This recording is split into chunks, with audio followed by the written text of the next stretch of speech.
Hello fellow booktubers, my name is Lauren, you're watching dreamsBOOKScourage, and today I'm going to be doing a tag. I feel like I have not done one of these in forever, and I'm so happy to finally be doing one once again. I was not actually tagged to do this one, but it looked like so much fun, and I love what this one is about, so I decided why not just go ahead and do it and tag myself. Before we go on with the tag that I'm going to be doing today, I just wanted to point out my lovely rainbow bookshelves. You can't see that much on this shelf, but you can see more on the other shelf. I know that everyone else has done this, but I just really wanted to do my bookshelves like this, and I am loving it. Anyways, I'll have a video up next week of all of my rainbow bookshelves, but I guess you could say that these are just a little sneak peek of them. Anyways, back to the book tag that I'm going to be doing today. I am going to be doing the coffee book tag, which combines two of my favorite things in the world. If you want to see the original tag, I will leave a link to that video down below. So let's go ahead and get on to the questions. So the first question deals with black coffee, which is definitely not a type of coffee that I am able to drink very well. I mean, I could drink it, but I'd rather not because it's just too strong for me. And the question to that is,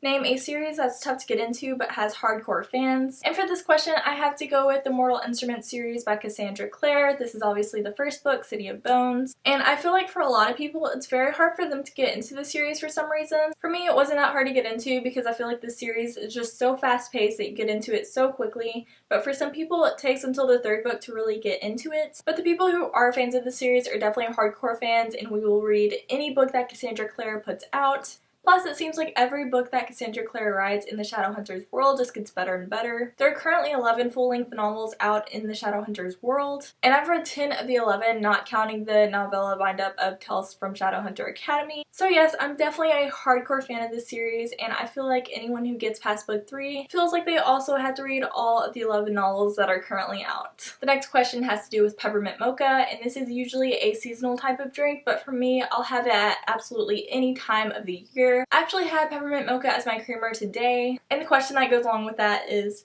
name a book that gets more popular during the winter or a festive time of year. And for this question, I'm just going to go with the winter time, and for that, I'm choosing My True Love Gave to Me, which is edited by Stephanie Perkins, but features 12 amazing authors. I love this anthology so much. It's probably my favorite anthology I've ever read. This is just such a great holiday read within the wintertime season because it doesn't deal with just one specific holiday. I feel like there's at least one short story for everyone within this, although all 12 of them are absolutely amazing. Of course, some of them do deal with Christmas, but some are with Hanukkah, some are with Kwanzaa, and some are New Year's Eve. Some don't even deal with any holiday whatsoever, just the winter time in general. So there's definitely something for everyone within this anthology, and I feel like that's really awesome. Personally, I celebrate Christmas, but for the people who don't, I feel like all the other holidays are kind of pushed by the wayside. So I think it's really awesome that this features all holidays no matter what you celebrate. Or even if you don't celebrate anything at all, there's some that just feature the wintertime or New Year's Eve. So this is definitely perfect for the winter time. I have the UK edition because it's so beautiful with its bright pink pages. I love this one so much, and just looking at it makes me think of the winter time. And the next question has nothing to do with coffee, so I don't know exactly why it's on this tag, but I'll answer it anyways, and that is about hot chocolate. What is your favorite children's book? And for me, my favorite children's book is definitely Goodnight Moon by Margaret Brown. If you have also read this children's book, definitely tell me down below in the comments. This one is just so close to my heart. I remember just getting my mom to read it to me so many times. And this is such a simplistic story. You're literally just saying goodnight to everything in one room. But it's just so cute, and it brings back so many memories for me, and I just love all the little illustrations within it. Just flipping through this one just makes me think of my childhood, and I just love it so much for that. And I just love all the fun memories that are associated with this book. Question number 4 deals with a double shot of espresso, and I've definitely had nights where I've had to have that for studying. The question that goes along with that is, name a book that kept you on the edge of your seat from start to finish. And I know I used this book for too many questions, but I just feel like I had to use it. And that, of course, is Throne of Glass by Sarah J. Maas. Basically, every single book within the series just always keeps me on the edge of my seat. And I'm like, just give these characters a little bit of breathing room, but it never comes. Every single page of this book from the very beginning is just all action adventure, and there's never a dull moment within the series. I don't know how Sarah J. Maas does it, but every single book is different in its own way, but they're all so adventurous, and they always keep you on the edge of your seat, and you never know what's going to happen next. I personally had to take some breathing room while reading it because it is just so intense, but there's such great reads. If you have not read the series, I don't know what you're doing with your life. Please just do yourself a favor and read this beautiful series, and I can almost guarantee that you'll feel like you had a double shot of espresso while reading it.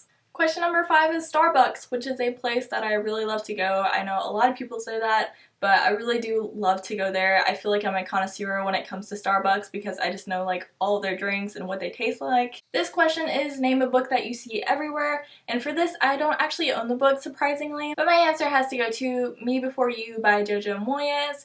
Especially right now, I've been seeing this book around a lot because the movie adaptation of this is coming out this month, and it looks so cute and so sad and heartbreaking, which is why I do not own it yet, because I know it will just break my heart whenever I read it. Honestly, I do not even trust myself enough to go to the movie theater and watch this because I know I will just be sobbing the entire time. So I'm just gonna wait until it goes on DVD. But this just looks so cute and heartbreaking, and I really don't mind that I've seen this around everywhere because it looks like a really great book, and I've heard such great things about it. But personally, I just do not feel prepared to read this yet. I know it's going to be sad, but obviously everyone loves it, and I feel like the hype is probably well deserved. The next question is That Hipster Coffee Shop. Give a book by an indie author a shout out. And I'm not sure if this author can still be considered indie because she does have a publisher now, but when she originally published it, it was only self-published. And this publishing company is also quite small, so I still think it's kind of indie. And that author is Susan E., who is the author of the Angel Fall series. This series is so amazing. I just want to give her a shout out in every single one of my videos. And I've actually met Susan E., and she's just the sweetest woman. This series has the coolest premise. It's about evil angels who have come to Earth and are just like taking it over and basically causing the apocalypse to happen. The Archangel Gabriel has gone missing, and so the angels are all in anarchy and they hate humans, and so they'll kill any humans they see. So basically all the humans on Earth are left in hiding. One day a girl named Penryn witnesses an angel getting his wings chopped off. And Penryn and this angel who has lost his wings end up going on this epic adventure together, and you might think it would develop into some type of romance. There's really barely any romance within the series. It's all action and adventure. I love this series so much, and I really feel like I do not hear enough about it on BookTube. Really, everyone should be talking about it. It's so amazing. Plus, if that premise doesn't sell you, I really don't know what will. This trilogy is just so epic and so worth the read. It has funny moments, and it has just the right amount of romance, and it's mostly just so many different adventures, and it's all so epic. Plus, it takes place in an apocalyptic San Francisco, and I love that so much. I'm not sure if this one's available on Barnes & Noble, but you can definitely pick it up at Amazon.com, so do yourself a favor and go pick this one up. Question 7 is, oops, I accidentally got decaf, and that sounds very sad and devastating, and I would hate that if that ever happened to me. I honestly do not understand the point of having coffee if it does not have caffeine in it. Although I love the taste of coffee, I also love that it gives me energy, so I don't see the point if I don't have energy with the coffee. But anyways, the question is, name a book you were expecting more from. And for this one, I had to go with Miss Peregrine's Home for Peculiar Children by Ransom Riggs. And it's definitely not that I don't like this book. I do enjoy this book, but I feel like it's kind of overhyped, at least to me it was. And because of all that hype, I went into it with these large expectations, and then I was just kind of disappointed with it. This read is so slow to me, and although the character development is definitely there, and there's definitely a story there, it's so slow, and I feel like nothing happened in this book. And even whenever big moments did happen, they just weren't that big to me, and it just didn't seem like a big deal, and I'm definitely not attached to like any of the characters within this trilogy. I keep going into every book within this trilogy thinking that this one will be more fast-paced and more things will happen within it. But I'm currently reading Library of Souls, and still it seems like nothing is happening. Although huge things are happening, the story is just so slow that I feel like nothing is going on. So I was definitely disappointed with, I guess, the pacing of these novels. I feel like it's just so slow paced. I do enjoy the writing style and I do enjoy the characters, but it's just such a slow read for me. The last question is the perfect blend. Name a book or series that was both bitter and sweet but ultimately satisfying. And for this question, I'm going to shout out a book that I feel like I do not talk about enough on this channel, and that is Amy and Roger's Epic Detour by Morgan Matson.